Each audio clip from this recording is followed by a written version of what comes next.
안녕하세요. 건강 헬스 코리아입니다. 오늘은 임플란트에 대해 이야기해볼까 합니다. 치아를 잃게 돼도 임플란트가 있으니 여러모로 걱정이 덜어지는 시대에 살고 있습니다. 하지만 임플란트는 실패하지 않는 치료법일까요? 사람이 일생을 살아가며 다양한 원인과 상황에 의해 치아를 뽑는 경우가 있습니다. 오랫동안 사용을 잘했는데 어느 순간 버티지 못하고 부러지는 경우에 치아를 뽑게 되고 떼우거나 씌우지 못할 정도로 치아가 상해서 뽑는 경우도 있습니다. 잇몸 관리를 적절히 하지 못해 여러 개의 치아를 동시에 뽑아야 하는 경우도 있습니다. 빠진 치아를 기능적이고 심미적으로 복구하기 위해 최근에는 치과용 임플란트를 최우선으로 선택하는데 임플란트 치료를 하지 못하는 경우도 있습니다. 김동현 단국대 치대 죽전치과병원 교수에 따르면 인류의 치아 대체물 찾기는 오래됐습니다. 김 교수는 1990년대에 치의학과 재학 중 치과의사학이라는 강좌에서 빠진 치아 부분을 치아 뿌리 모양의 구조물을 뼈에 심어 대체하고자 하는 인류의 노력이 있었다는 것을 확인했습니다. 그중 가장 오래된 것은 약 4000년 전 고대 중국의 유적과 유물에서 찾아볼 수 있었고 고대 이집트와 마야 문명에서도 유사한 시도를 했던 흔적을 찾아볼 수 있었습니다.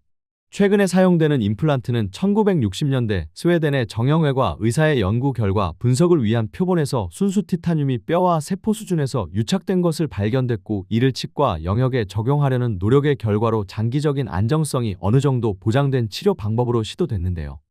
그 후 세포와 분자 수준에서의 많은 연구를 통해 임플란트는 장기적으로 안정적인 치료 수단으로 정착할 수 있었습니다. 그럼 임플란트는 언제 심을 수 있을까요? 환자들로부터 치아를 뽑는 날 임플란트를 심는 방법도 있다고 들었는데 가능한가요? 라는 질문을 자주 받는다고 하는데요. 치아를 뽑는 원인에 따라 임플란트가 심어질 뼈의 상태가 달라질 수밖에 없습니다. 치아가 부러지거나 심한 충치로 인해 치아를 뽑게 되면 염증이 없거나 주변의 염증 상태가 임플란트를 하기에 큰 문제가 없고 뼈의 상태가 좋아서 발치 당일 임플란트를 심을 수도 있습니다. 하지만 심한 치주질환이나 광범위한 뿌리 주변의 염증에 의해 뼈가 많이 흡수된 상황이라면 발치 수개월 후 뼈의 염증 상태가 완전히 개선된 것을 방사선적으로 확인한 후 임플란트를 심게 됩니다. 치과의사에게 뼈가 안 좋다는 말을 듣는다면 고리식 방법도 있습니다. 임플란트의 장기적 성공을 위한 다양한 결정 요인들이 있는데 가장 중요한 것은 임플란트가 심어질 영역의 뼈 상태입니다. 임플란트는 순수 티타늄 또는 티타늄 합금을 이용해 위와 아래의 직경이 동일한 원통형과 위에서 아래로 내려갈수록 직경이 좁아지는 경사진 원통형의 형태로 제작이 됩니다. 임플란트가 씹는 힘을 견디기 위해서는 임플란트와 임플란트를 둘러싸고 있는 뼈의 생역학적 고려가 필요한데 이를 위해 임플란트 자체의 크기가 중요합니다. 임플란트가 심어질 영역의 뼈의 폭과 높이가 이 기준에 맞아야 합니다. 그렇지 못한 경우를 뼈가 약하다라고 표현하기도 하며 이를 개선하기 위해 다양한 재료와 방법으로 뼈의 양을 증가시키는 것을 임플란트를 위한 고리식이라고 합니다. 자연 치아를 뽑는 다양한 질병과 상황이 사람들을 괴롭힙니다. 이를 복구하기 위한 임플란트 치료는 환자의 전신의학적인 문제, 임플란트 식립수술 과정에서의 부주의, 환자의 씹는 기능과 관련된 고려 부족, 양치 관리 능력 부족 등 다양한 원인에 의해 실패할 수 있습니다. 따라서 자연 치아를 너무 경솔한 판단에 의해 뽑고 임플란트로 치료하는 것은 현명한 일이 아닙니다. 자연 치아를 살려서 쓰기 위해 환자와 치과의사는 적극적으로 노력해야 합니다. 자연 치아를 발치하게 된 원인을 잘 파악하고 이와 관련된 상황을 개선하는 노력이 필요합니다.